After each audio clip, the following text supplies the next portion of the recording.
In our travels, Monica and I have come across two places that were exceptional. They're exceptional to me because they're the only two places on the earth that affected me, Mr. Dents.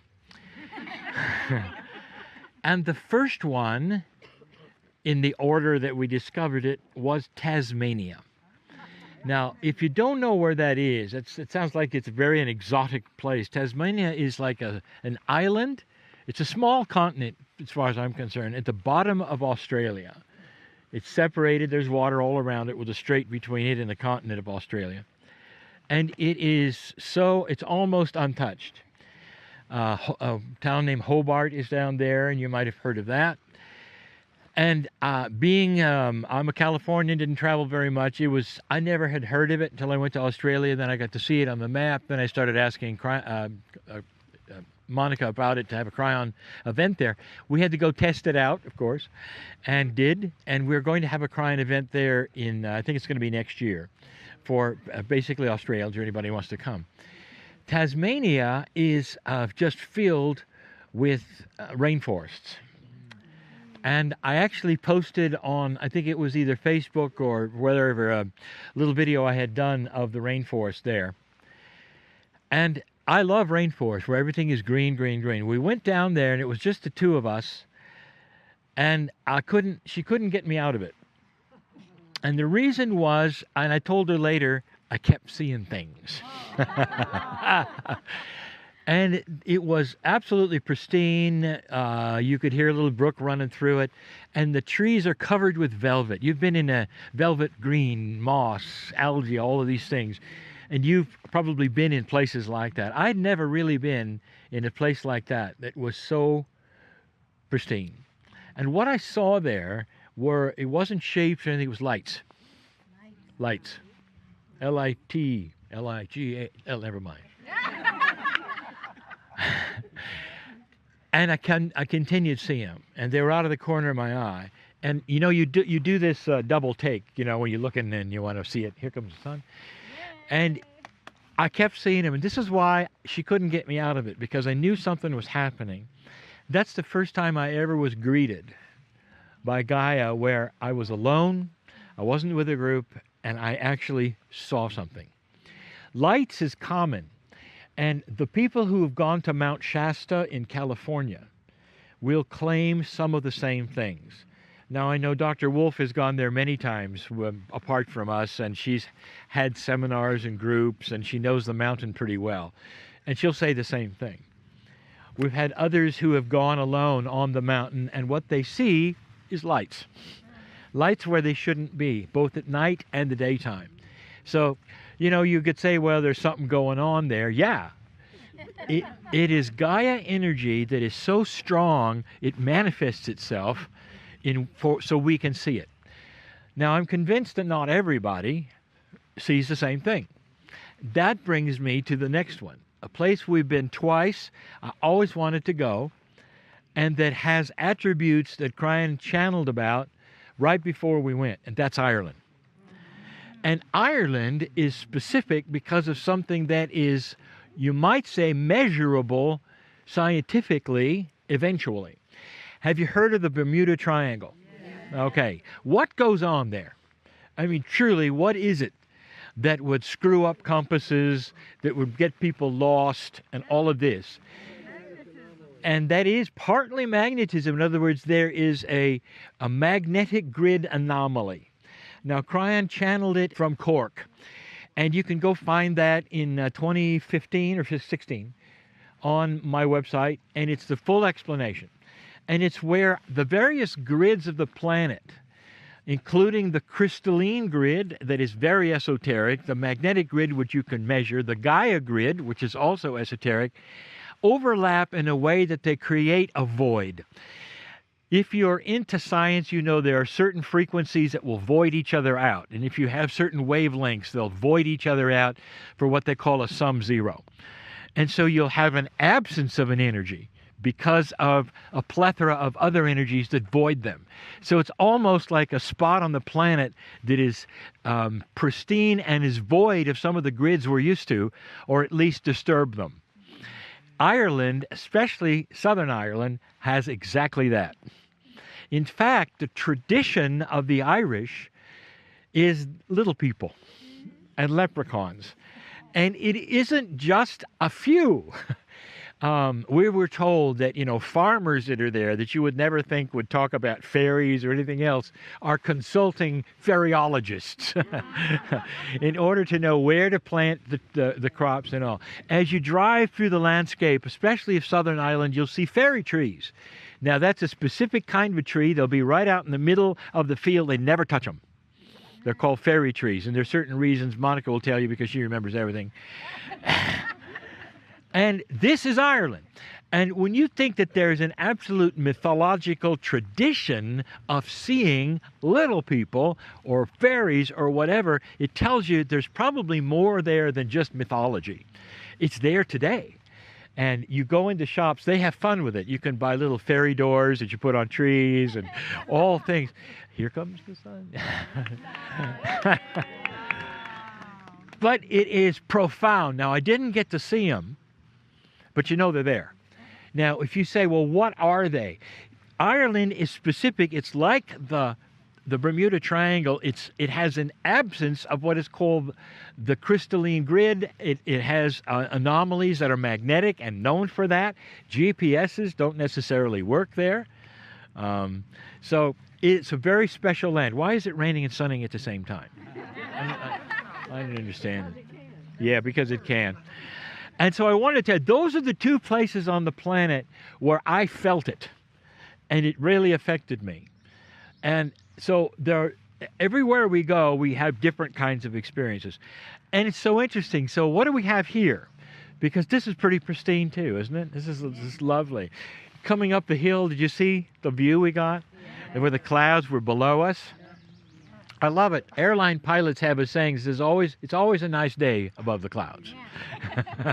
And you probably have pulled out of a stormy area, got above the clouds, and the sun was out. You can say, wow.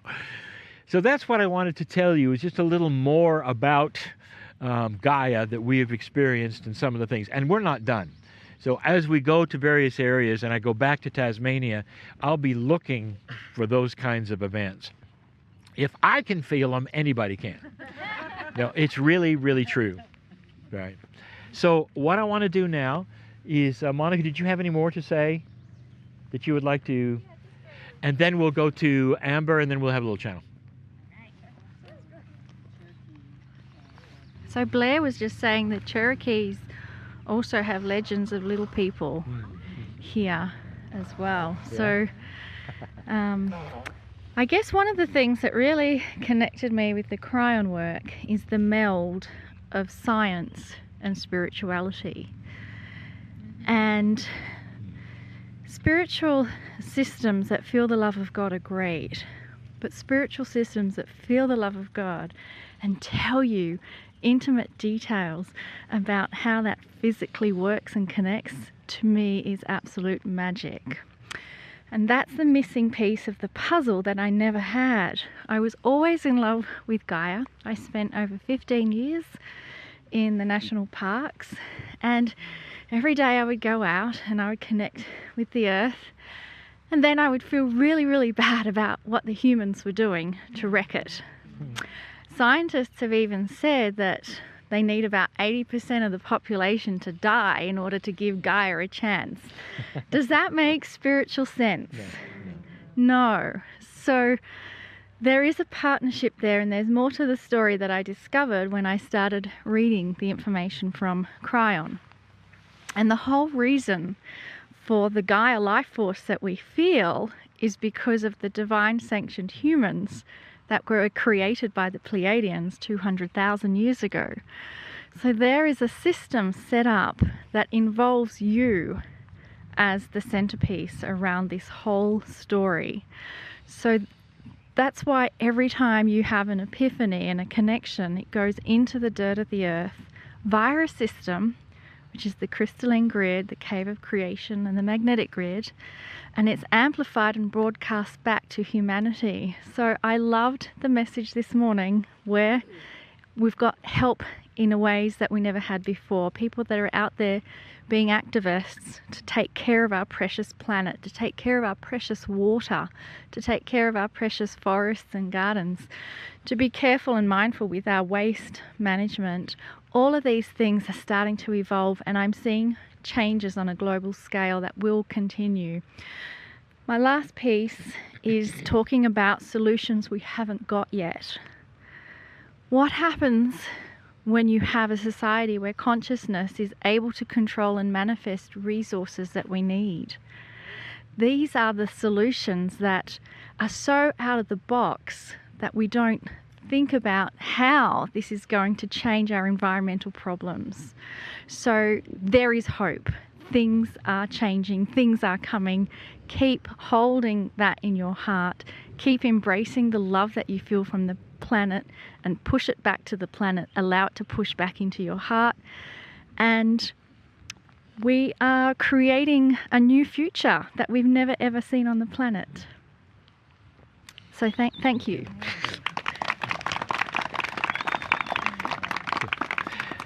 Some of you know I work with Greg Braden, and he's very up on what's coming in the way of new ways of producing electricity, so we don't have to be on the grid because of the coming cold spell. The creating water, our own fresh water, a lot of it out of the atmosphere, like the weather does.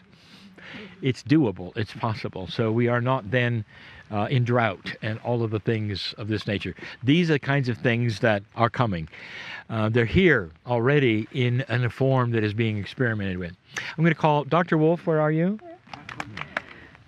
My happy place is here in the woods, and if you look at any of my posts on Facebook and Instagram, it's always me with a big smile and something natural behind me. When Monica was living with me for 3 years, we used to take these beautiful Gaia walks first thing in the morning if it was summer, and at midday when the sun was high if it was winter. But more and more in this new energy, I feel the appreciation of Gaia for us. And I didn't grow up feeling that. I grew up appreciating Gaia and living in nature. I was brought up on a lake in Connecticut, and I lived in Maine in the wilderness, and I lived in British Columbia, and I lived in Alaska for 10 years. And I've lived in Colorado for 28 years. So it's a thing for me. But it's only been, the past 5 maybe so years that it's been feeling Gaia appreciate us. So before the channel, I would like to invite you into a state of appreciation. So if you feel like you can stand and close your eyes, or sit and close your eyes. And again, just take a couple of nice full breaths and let yourself drop into a place of inner stillness and inner connection. We can hear the birds and hear the rain, hear the thunder in the distance, and feel the appreciation of Gaia coming up through the ground into us as she holds us, as she supports us, because we are part of her creation. We come from the dirt of the earth. We are the crystalline structure. And her arms are around us, especially in a spot like this where we're surrounded. We can just feel with each breath the oneness of being with her, the oneness of the creative life force that flows through us, that flows through Gaia. And she says, thank you for being my stewards. Thank you for your appreciation. And in return, I appreciate you back. And I hold you in my green arms. And I cover you with my white and gray and blue sky, with my rain. I shine my sun on you. I grow food for you. I open the pathway for you to find the love in yourself that I see in you. And know that we breathe the same breath together. As you breathe in, the earth breathes in. As you breathe out, our beloved Gaia breathes out, saying, thank you. I love you. Thank you. I love you.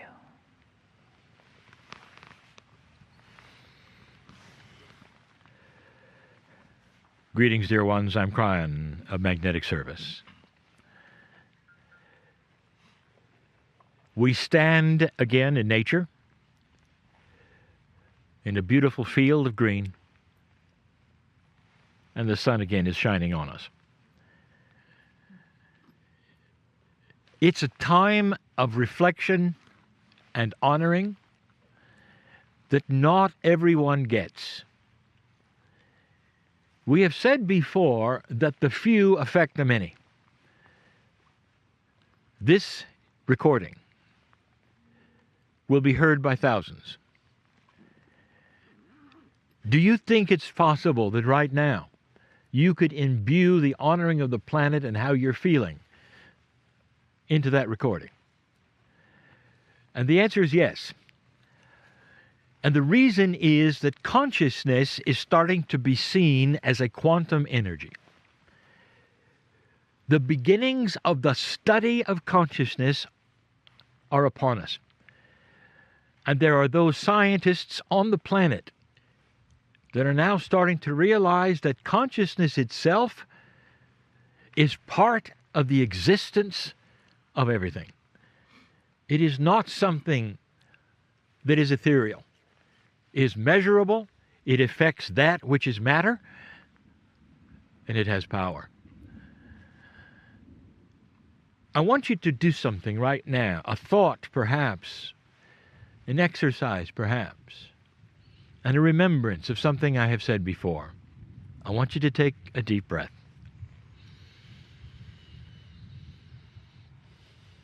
Where is the oxygen coming from? It may surprise you. Photosynthesis is the process where that which is green in general takes that which you breathe out and uses it to create what you breathe in. It is a symbiosis that is profoundly for the animals of Earth, and that is you. Did you know that most of the oxygen on the planet is not created by trees, but from algae and fungi? But it is created. It pours out for you. Dear ones, science will tell you that in discovery of historic planet Earth, that life is probably, according to science, a natural occurring event. This is something that might be controversial to those who are spiritual in organizations that are spiritual. But if this is so, that means that life would be naturally occurring all over the galaxy. Certain chemistry, certain amino acids, lightning, electricity, in a certain form, over a period of time, will create life. On this planet, it was created and snuffed out 4 times in a microbial fashion before photosynthesis was developed. And then it stayed. Check the books, check the science. It is interesting, is it not, that it had to start that many times before it became correct and proper. That was the beginning of more than microbial life. It was generated then into what you see today with the variations you see today, eventually with the animals, eventually with the humans, and eventually to a place where literally consciousness could be changed. That is the creation story. What part did Gaia have in that? It is the seeds of your existence. You sit in a field of green. Does it talk to you? It's been here a long time. Does it congratulate you? Does it know you? Those who spend a lot of time in nature will say yes to every one of those. Known by God, known by Mother Earth, the birther of life itself, and interested in you. Dear ones, as you walk among the trees, is there a feeling, perhaps, of acknowledgement of who you are? There would be those who walk among the trees and sense them, that would even give them names. It's a different kind of consciousness. It's not human consciousness. But those who have studied plants, and perhaps the esoterics of them, would say that plants even have what some would call memory, emotion, sentient. In a different way, their life is here. The oldest living things on the planet are trees. Is it possible that they have something to say to you in all of their wisdom? These are not things that simply are for a channel in the middle of a grassy field. These are things that are important for you to ponder, think of, maybe even change your attitude as you stop and look at the forest, as you enjoy the sunlight, as you celebrate the rain that literally waters that which feeds you and lets you breathe. The relationship between the earth and the human being is so astonishing. And again, even if you live in the city, stop and breathe and realize that this comes from the forest, from Gaia. It's time to start honoring Gaia for this and more, as the ancients did, as the indigenous did, and as you begin the honoring process, more will show itself. It always does. It always will. The process builds on itself and becomes more profound. This is always the invitation of Kryon with any group that stands in the field, anywhere on the planet, and enjoys the oxygen, yet again, that is given to you by Gaia. Welcome to a partner. It's not a partner with no name. It's Mother Earth, named appropriately for the birthing that it gave to life itself. And so it is.